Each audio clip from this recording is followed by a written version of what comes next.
Syria में तख्ता पलट हो गया है। एक्सेस ऑफ रेजिस्टेंस यानी फिलिस्तीन की आजादी की लड़ाई को बहुत बड़ा धक्का पहुंचा है। बहुत सारे बड़े बड़े सवाल उभर रहे हैं। आप भी सोचते होंगे कि अमरीश मिश्रा स्पीक्स पे मैं कल तक बात कर रहा था कि सीरिया में समस्या उस तरह की नहीं है, जीत रहे हैं, एक्सेस ऑफ रेजिस्टेंस जीत रहा है। सीरिया के president Bashar al Assad axis of resistance के साथ हैं। लेकिन क्या है कि आज जिस तरह की परिस्थितियां उभरी हैं उसने बिल्कुल एकदम पिक्चर बदल दी, बिल्कुल नए सवाल खड़े कर दिए। मैं वो आपको बताना चाहता हूं सबसे पहले, क्योंकि और कोई आपको बताएगा नहीं, आपको बस वन साइडेड पिक्चर देगी। दूसरी बात देखिए, फिलिस्तीन की आज़ादी का इस पूरे तख्ता पलट पे क्या क्या फर्क पड़ा। जो मुख्य मुद्दा था फिलिस्तीन की आज़ादी शुरू से ही, लेबनान भी मुख्य मुद्दा नहीं था, सीरिया भी मुख्य मुद्दा नहीं था, ईरान भी मुख्य मुद्दा नहीं था, फिलिस्तीन की आज़ादी मुख्य मुद्दा थी, जिसको आज मेरे अनुसार बहुत बड़ा धक्का लगा है। हालांकि हमास और तमाम फिलिस्तीनी रेजिस्टेंस इस धक्के को झेल के आगे भी बढ़ सकते हैं, दोनों संभावनाएं। इसलिए देखिए, आप इस वीडियो को अंत तक देखिएगा। मेरे ख्याल से ये जो वीडियो है 8 दिसंबर 2024 का, ये शायद सबसे महत्वपूर्ण वीडियो है। और जो 7 अक्टूबर के बाद मैंने बनाया था, उसके बाद जो कि खैर वो चैनल ही रिमूव हो गया, उसके बाद देखिए 7 अक्टूबर 2023 को हमास ने दुनिया बदली थी। हमास ने क्या किया था, ध्यान से सुनिए। हमास ने जो इस्लाम की छवि अमेरिका ने खराब की थी अल कायदा और आइसिस बना के, और ये छवि बनाई थी, और तमाम इस तरह के जो बम ब्लास्ट वगैरह करवा के 9/11 के बाद ये छवि इस्लाम की बनाई थी कि वो दहशतगर्द एक मजहब है। और चाहे मजहब ना हो दहशतगर्द, लेकिन दहशतगर्द सब मुस्लिम ही निकलते हैं। और पूरा ये प्लान्ड वे में दुनिया भर में, हिंदुस्तान इंक्लूडेड, पूरे आतंकवादी हमले करवाए गए, मासूमों की का कत्लेआम हुआ, मुसलमानों के थ्रू करवाया गया, लेकिन पीछे अमेरिका और इजराइल थे। वो पूरी इमेज से पूरा दुनिया की राजनीति चली। कितने देशों में मुस्लिम विरोधी लोग सत्ता में आ गए, भारत में भी 2014 में। उसके बाद 7 अक्टूबर 2023 को हमास ने एक बड़ा जो गाजा पे हमला कर दिया, गाजा डिवीजन पे यानी इजराइल पे।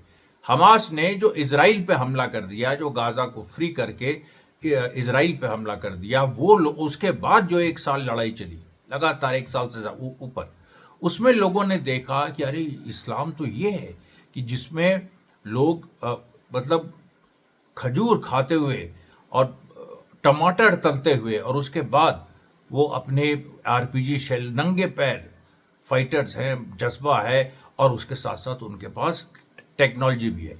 हमास ने पूरी दुनिया को सिखाया कि इस्लाम इंसाफ की जंग का नाम है। मजलूम की जो जालिम से लड़ाई है, उसमें मजलूम की तरफ से की एक वो विचारधारा है। ये बात इस्लाम ने बताई, इसको ईरान ने सपोर्ट किया। एक्सेस ऑफ रेजिस्टेंस के बारे में पहली बार दुनिया में, हम लोग तो जानते थे, लेकिन दुनिया में पहली बार बहुत लोगों ने जाना कि यमन और गाजा, फिलिस्तीन, हमास और लेबनान, हिजबुल्लाह, सीरिया, ईरान और इराक, ये सब मिलके एक पूरे इजराइल अमेरिका के डोमिनेशन का विरोध कर रहे हैं। और इसके साथ साथ जो सबसे बड़ी बात यह है कि रशिया और चाइना भी इनके साथ है। दुनिया 2 भागों में विभाजित हो गई गाजा के सवाल पे। अमेरिका, इजराइल, नेटो एक तरफ थे, और दूसरी तरफ ये जो एक्सेस ऑफ रेजिस्टेंस था, और उसके साथ रशिया और चाइना था। और हमारी जीत हो रही थी। हमने इंटरनेशनल क्रिमिनल कोर्ट से नेतन्याहू और उसके गुर्गों के खिलाफ हमने वारंट जारी करवा दिया था। हमने पूरा छात्र आंदोलन शुरू हो गया था बहुत बड़ा अमेरिका में, सब जगह, और पूरा एक दुनिया में एक परसेप्शन बदल गया था, और लोग इजराइल को आइसोलेट कर रहे थे। फिर लेबनान पे इजराइल ने हमला किया, वहां हारी, तो वहां पर और उसकी हद हुई, और पूरी दुनिया ने इस बात को कहा, और एक्सेस ऑफ रेजिस्टेंस और मजबूत हुआ। लेकिन जो एक्सेस ऑफ रेजिस्टेंस की सबसे कमजोर कड़ी थी, सीरिया, वो गिर गई। ये अमेरिका इजराइल जानते थे, और अमेरिका इजराइल ने ये पूरा काम किया है। ये एचटीएस मिलिटेंट्स, जो कुछ मुस्लिम लड़के, खासतौर पे सुन्नी लड़के, जो कह रहे थे कि इस पे ये मुजाहिद हैं, ये अब देख लो, जो तुम्हारे मुजाहिद हैं वो वहां पर क्या क्या काम कर रहे हैं। ये पीसफुल ट्रांसफर ऑफ पावर नहीं है, इसमें वो पूरी तरीके से इजराइल की मदद कर रहे हैं, इजराइल की मदद कर रहे हैं, और उन्होंने एक शब्द, एक नारा नहीं लगाया कि फिलिस्तीन को आजाद करो। थू है, आप थू तुम्हारे उन सुन्नी मुस्लिम्स पे जो ये सपोर्ट कर रहे हैं, जो जो तुम लोग कभी ये हमारे चैनल, मैं तो ये चैनल ही बंद कर दूंगा, क्योंकि अब कोई मकसद नहीं रहा। मैं बताऊंगा क्यों, मैं बताऊंगा आपको अब कोई मकसद क्यों नहीं रहा। लेकिन सबसे पहले मैं जो सुन्नी मुस्लिम लड़के हैं उनको थू करना चाहता हूं कि तुम लोग इतने बदमाश हो। तुम लोगों ने जब शुरुआत हुई, जब मैं लिख रहा था, मैं कह रहा था कि सीरिया में जो हो रहा है अमेरिका और इजराइल करा रहे हैं, तुम्हारे अंदर इस्लाम बढ़ा है, इस्लाम बढ़ा। अभी चुप, यह होता है बदमाश कहीं के, लुच्चे लफंगे सुन्नी साले मुस्लिम। मैं इस बात को कह रहा हूं, देखिए मैं खुल के कहता हूं, मेरे अंदर जज्बात है, मेरे अंदर जज्बात है, और मैं जानता हूं कि ये अब दुनिया में पता आपको क्या हो रहा है। इजराइल जो है वो ऑलरेडी घुस चुका है कुनेत्रा में, जो कि सीरिया के अंदर है। कुनेत्रा के आगे एक खान एनेबे जगह, जो इजराइल ने एक हिस्सा गोलन हाइट्स का जो कब्जा किया था, उसके और सीरिया के बीच में एक छोटा सा पोर्शन आता है। वो वहां पर डीमिलिटराइज जोन है, बफर जोन है, तो वहां तक तो इजराइल जा सकता है, कुनेत्रा तक, लेकिन उसके आगे खान अनबे तक नहीं जा सकता है। और इजराइल वहां पहुंच गया है। तो ये जो सुन्नी मुस्लिम्स हैं, इन्होंने एक्चुअली बनवा दिया ग्रेटर इजराइल। अबे पागलों, क्या किया तुम लोगों ने? तुम लोगों को कोड़े मारने चाहिए सड़क पे। तुमने ग्रेटर इजराइल बनवा दिया है, और आप लोग भी जिम्मेदार हैं जिन्होंने इस तरह से नहीं, आप लोगों ने अपने सुन्नी लोगों की आपने बातों का विरोध क्यों नहीं किया? आपने क्यों नहीं विरोध किया उनका? बताओ। देखिए मैं आपको साफ साफ बता रहा हूं, सारी चीजें लिखित हैं। ये जो पूरा, अच्छा मैं इधर इनको वो कर रहा हूं, मतलब मलामत भेज रहा हूं, जो जिन लोगों ने HTS को मुजाहिदीन माना, जो एक नारा उन्होंने फिलिस्तीन के समर्थन में नहीं लगाया। दूसरी तरफ मैं एक्सेस ऑफ रेजिस्टेंस को भी नहीं छोड़ूंगा। सीरिया जो है सबसे कमजोर कड़ी थी, ये ईरान जानता था। अब पूरी बात सामने आ रही है कि जब सैयद हसन नसरल्लाह शहीद हुए, जब बड़ी बड़ी घटनाएं हुई, इस्माइल हानिया शहीद हुए, सीरिया ने कंडोलेंस मैसेज नहीं भेजी। सीरिया ने जो यमन में अंसारुल्लाह गवर्नमेंट आई, जो कि जैदी शियास की है, और वो जो गवर्नमेंट है वो anti American, anti Saudi Arabia है, उसके बाद उसने सीरिया में एम्बेसी खोलनी चाहिए। सीरिया में उसकी एम्बेसी असाद ने बंद करा दी, और उसके बाद जो यमन में जो एक छोटी सऊदी द्वारा जो सपोर्टेड एडन सरकार है, उसकी एम्बेसी खोल दी। जब असद ये सब कर रहा था, तो ये सब कहने की क्या जरूरत थी कि वो हमारे साथ है? हमको बताए क्यों नहीं ये सब? ईरान को आज ईरान कह रहा है, आज ईरान ये भी कह रहा है कि जो वहां पर लोग हैं, जो वहां पर HTS के लोग हैं, ये थोड़ा सा रैशनल है, यानी तार्किक है, इनके साथ बातचीत की जा सकती है। 2 दिनों से ईरान के टेलीविजन में ये बातचीत आ रही थी, ये बातचीत साफ आ रही थी कि इनको आतंकवादी कहना बंद कर दिया गया, और इनको जो है वो मिलिटेंट ग्रुप्स कहना शुरू कर दिया गया। ईरान के टीवी ने ये काम किया है। अब आप बताइए, जब ईरान इस तरह से कर रहा था, तो क्यों उनको आतंकी कहे जा रहे हैं? रशा ने को यह समझाया गया कि ये जो HTS के लोग हैं ये एंटी अमेरिकन है। अरे एंटी अमेरिकन है, ये प्रो अमेरिकन है, और प्यूटिन कच्चा खा गया, ये प्रो अमेरिकन है। और ये प्रो अमेरिकन जो फोर्सेस हैं, इन्होंने रशा को ये समझाएगा कि ये एंटी अमेरिकन है, रशा के बेसिस है वहां, और ये तुम्हारा साथ देंगे, और रशा ने साथ नहीं दिया। और एक बात ईरान ने कबूला कि असद जो है एक्चुअली वो ईरान की कम सुनने लगा था, रशा की ज्यादा सुनता था। तो ये बात पहले क्यों नहीं बताई लोगों को? यह बात लोगों को पहले क्यों नहीं बताई? सीरियन अरब आर्मी पूरी तरीके से इन्फिल्ट्रेटेड थी। आपको पता है, असाद केवल $20 महीने के देता था। $20 मतलब 1600 रुपए वो देता था वहां के सोल्जर्स को, SAA के। वो क्यों लड़ेंगे उसके लिए? अच्छा, उनको ठीक है $20 दो, उनको विचारधारा दो। अगर $20 दे रहे हो तो इतना कम पैसा दे रहे हो तो विचारधारा दो। हमास में तो लोग भूखे नंगे लड़ रहे हैं क्योंकि उनके पास विचारधारा है, विचारधारा दो, वो भी तुमने नहीं दी। तुमने हमास, और अब सबसे चौंका देने वाली बात, और इसमें ईरान दोषी है, क्योंकि अगर हम टर्की को, सऊदी अरेबिया को लानत मामलात भेज रहे हैं, अभी बताएंगे कि इन लोगों, ये तो गुलाम होने के लिए ये कंडेम्ड है, टर्की और सऊदी अरेबिया, और सुन्नी मुस्लिम इन जनरल गुलाम होने के लिए कंडेम्ड है। मैं आपको बताऊंगा एक बात कि, और पाकिस्तान का इतना खराब रोल रहा है कि जिसका किसी का नहीं रहा है। तो मैं आपको एक चीज बता रहा हूं कि सीरियन जो रेबल्स का टेक ओवर हुआ है दमिश्क में, तो उस टेक ओवर में कम से कम 67 हमास के लोग गिरफ्तार थे जो असद के रिजीम ने किए थे। कितने फिलिस्तीनी गिरफ्तार थे? 67 हमास के लोग छूटे हैं। अब आप कहेंगे ये वेस्टर्न प्रोपेगेंडा है, ये है वेस्टर्न प्रोपेगेंडा। मुझसे ज्यादा कौन जानता है? मैंने तो जब भी वो हुआ है, जब भी झूठ बोला है वेस्ट ने, बल्कि मैं तो सोचता था कि सीरिया में जो हो रहा है उसमें एक्चुअली जो सीरियन अरब आर्मी कह रही थी कि हम गुरिल्ला वॉर लड़ रहे हैं, हम रीडिप्लॉय कर रहे हैं, हम अपनी फोर्सेस को पीछे ले रहे हैं, आगे ले रहे हैं, इस तरह की चीजें कर रहे हैं। तो ये जब उनकी फोर्स कह रही थी तो मैं ये सोच रहा था कि वाकई ये सच है।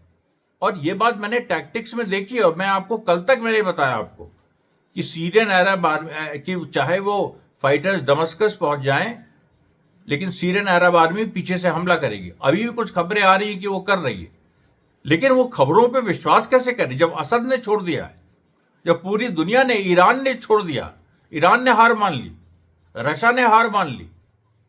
अरे तो जब हार माननी थी तो इतना चढ़ाया क्यों झाड़ पे सबको? ये तो ईरान की कमजोरी है ना। ईरान, देखिए, इतना हम लोग ने कितना प्रमोट किया ईरान को, लेकिन आज की जो पूरी स्थिति है उसमें ईरान कहां खड़ा है?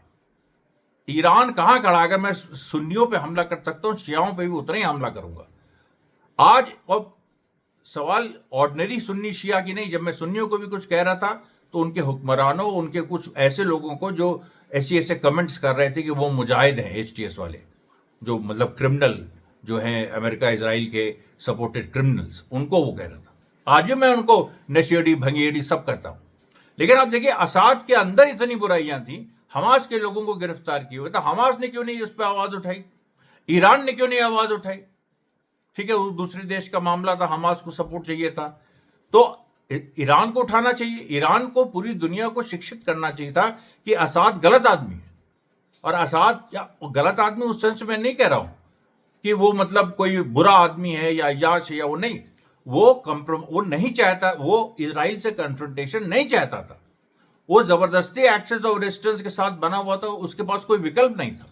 जैसे ही विकल्प आया उसके पास, जैसे ही वहां पर चढ़ाई की और उससे कहा गया कि देखो अगर तुम लड़ोगे तो मारे भी जा सकते हो, हार जीत जो भी होगी, जीत ईरान की होगी, जीत रशिया की होगी, तुम मारे जाओगे। असद को यह समझाया टर्की ने, अमेरिका ने और इजराइल ने, तुम मारे जाओगे। और उसके बाद जब, तो इसलिए अगर अपने को बचाना है तुम यहां से निकलो, तुमको फ्रांस में या कहीं भी जगह दे देंगे, आराम से रहो, हम लोग को सीरिया दे दो।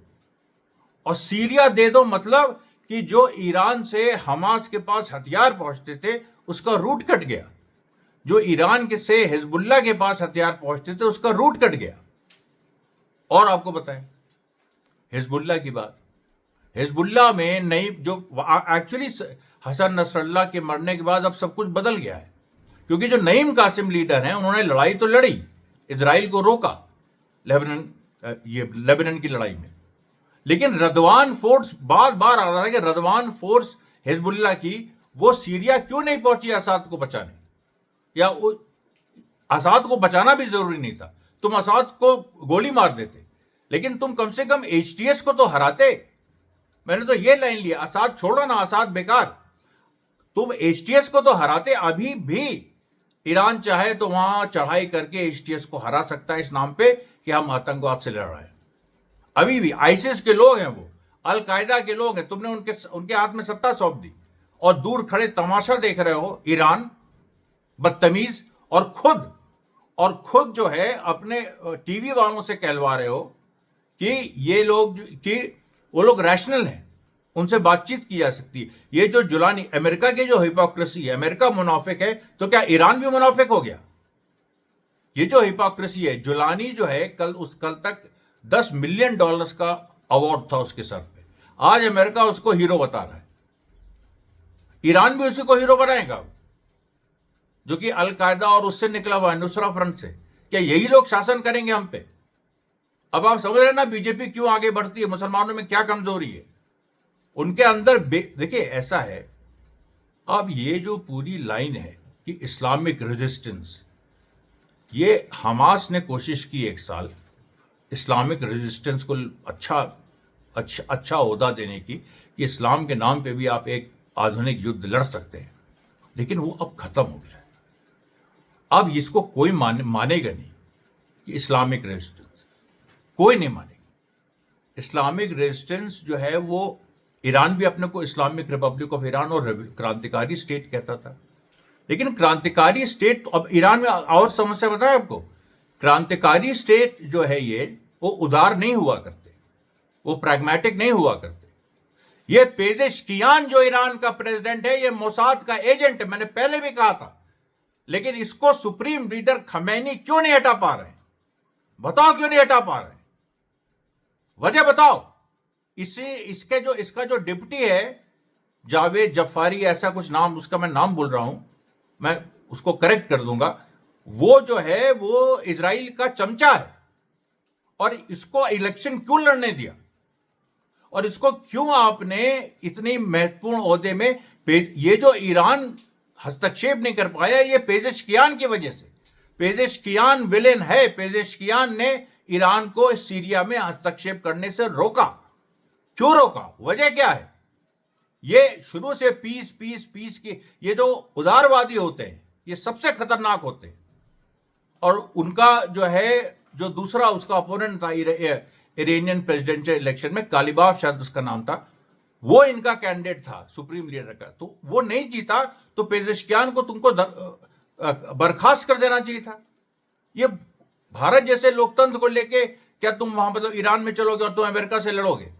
लोकतंत्र का मतलब होता है सरेंडर। भारत में कभी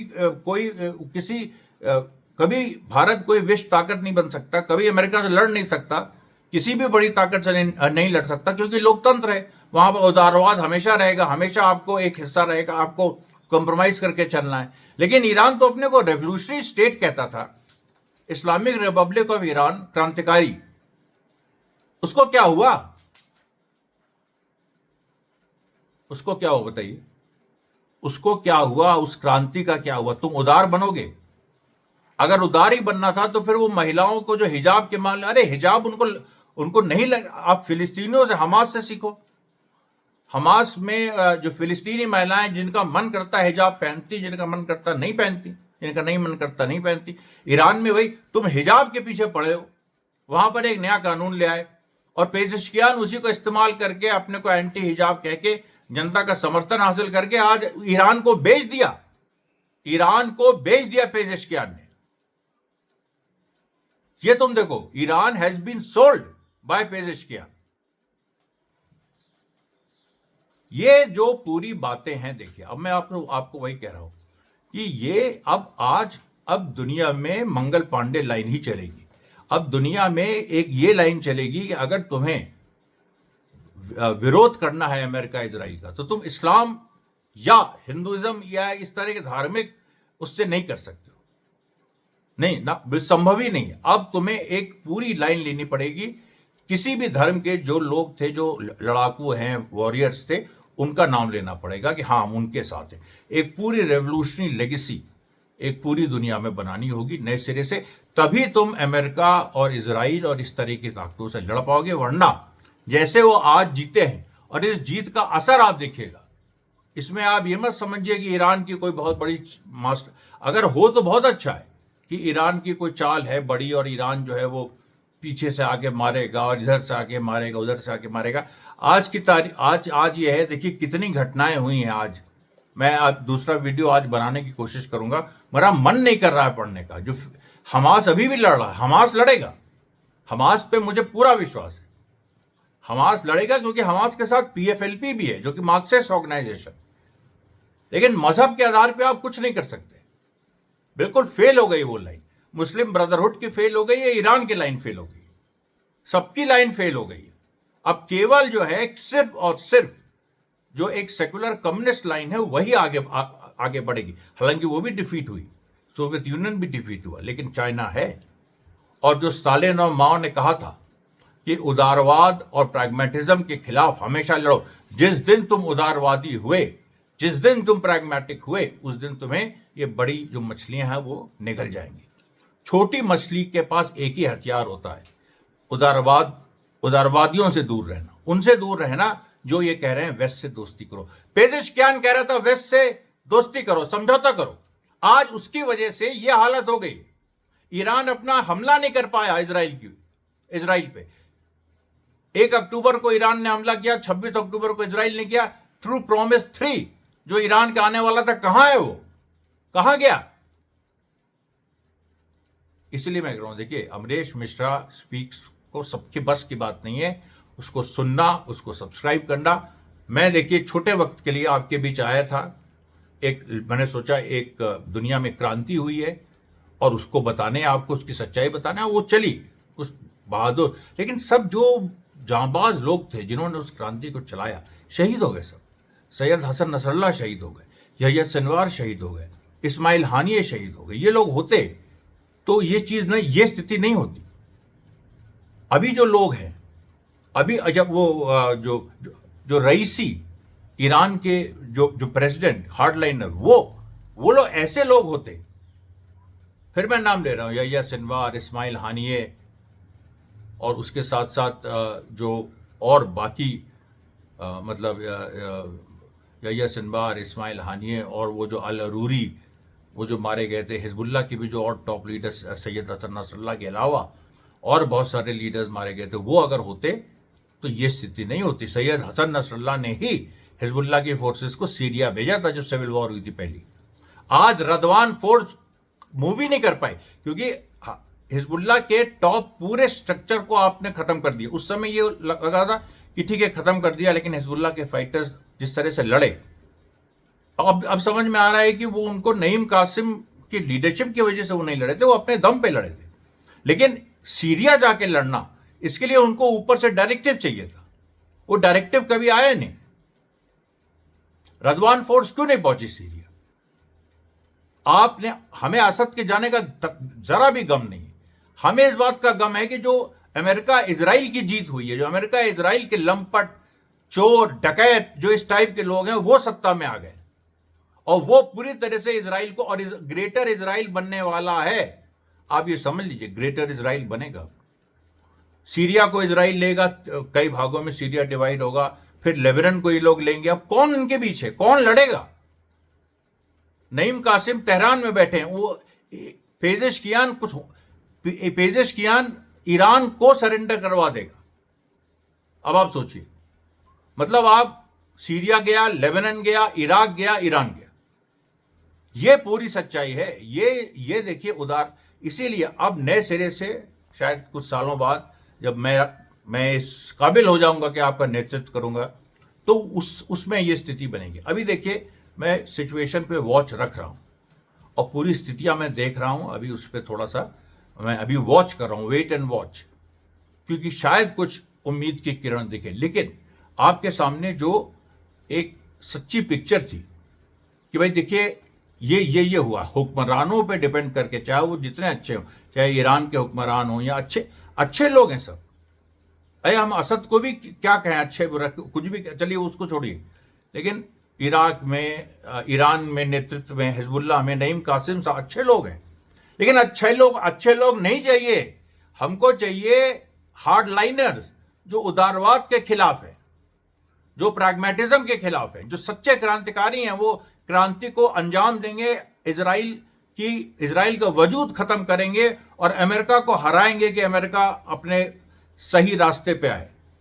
रशिया में पुतिन, ये आप देख लीजिए कि ये केजीबी में रहा, ये मार्क्सिस्ट रहा है, इसीलिए ये अमेरिका से लड़ने की इसने ताकत दिखाई। लेकिन ये कम्युनिस्ट नहीं है, ये कुछ हद तक क्रिश्चियनिटी को बिलीव करता है। वहां पर उदारवाद है, ये भी उदारवाद ये उदारवादी हो जाता है। ओरिशनिक मिसाइल वहां पास है, 4000 डिग्री तक जो तापमान जो सूरज के तापमान के बराबर है, उसको तुम अगर एक ओरेशनिक सीरिया में मार देते तो खत्म हो जाता खेल एसटीएस का, पूरी दुनिया में मैसेज जाता। अमेरिका के साथ भिड़ंत होती तो हो, स्टालिन जब जिंदा थे तो उन्होंने कहा था अमेरिका के साथ वर्ल्ड वॉर हो तो हो, माओ ने कहा था हो तो हो, पूरा उनकी फौजें तैयार रहती थी। कोरिया में उन्होंने ऐसा मारा है अमेरिकन को कि आज तक दुहाई देते हैं, दुहाई देना भूल गए। ये देखिए पूरी दुनिया की परिस्थिति है, और इसमें जो ये चैनल कब तक चलेगा मैं नहीं बता सकता। आप लोग अंत तक देखेंगे कि नहीं, क्योंकि मुझे अब किसी पे विश्वास नहीं रहा, एक्चुअली मैं बता रहा हूं। और ये बहुत समय लगेगा इसको विश्वास वापस आने में। ये जरूर है कि जो घटनाएं होती रहेंगी, मैं जैसे आज जो फिलिस्तीन गाजा में घटनाएं हुई, कुछ हमास लड़ेगा, देखिए हमास के साथ मैं हूं, हमास लड़ेगा। जो घटनाएं कुछ गाजा में हुई उनको लेके मैं हो सकता है दूसरा वीडियो आज रात को बनाऊं, या कुछ नया इस तरह के कोई नई इन्फॉर्मेशन आए तो मैं बनाऊं। लेकिन अगर नहीं बनाऊं तो कोई बात नहीं, कल मैं बनाऊं, कुछ दिन मैं वीडियो बनाऊंगा, ऐसा नहीं है। मेरी वेबसाइट amresh.co पे भी कुछ दिन चलेगी। लेकिन अब एक्सेस ऑफ रेजिस्टेंस की इतनी बड़ी हार जो हुई और इसके बाद जो पूरी कोई जीत की भी संभावना नहीं दिख रही है। हाँ, अगर ईरान हमला कर दे, अगर ईरान हमला कर दी इसी वक्त इजराइल पे, तब तो कोई बात बनी, लेकिन ईरान करेगा नहीं। मैं बता रहा हूं, उदारवादी वहां भर गए। तो अब बताइए, कोई राह ही नहीं। टर्की बिक गया, सऊदी अरेबिया, ग्रेटर इजराइल बनवा रहे हैं ये लोग। टर्की, ये सुन्नी मुल्क, टर्की, सऊदी अरेबिया, कतार, ये सब ग्रेटर इजराइल, यहूदियों का ग्रेटर इजराइल बनवा रहे हैं। और ईरान जो है वो उसमें पेजेशकियान जैसा गद्दार है, जिसको कब का कुछ कर देना चाहिए था, लेकिन नहीं, वो उनका प्रेसिडेंट बना हुआ है। तो क्या होगा बताइए, क्या करें हम लोग? इसी पॉइंट पे हम ये प्रसारण समाप्त करते हैं। धन्यवाद साथियों, बहुत बहुत धन्यवाद।